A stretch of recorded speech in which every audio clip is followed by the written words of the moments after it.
gente, aquí terminamos la muestra de estos dibujos de limones. Claro está, para principiantes es algo bien sencillo cuando tú dominas el colorismo. Les recomiendo buscar imágenes y estudiar profundamente cada detalle, la piel de la fruta que esté trabajando, lo que sea que esté trabajando, los tipos de colores, cada detalle de eso pequeño que podemos ver.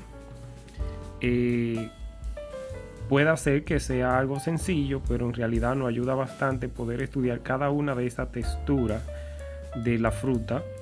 Nos va a ayudar bastante. Tanto lo primordial en esto es trabajar bien los tonos de luz y sombra.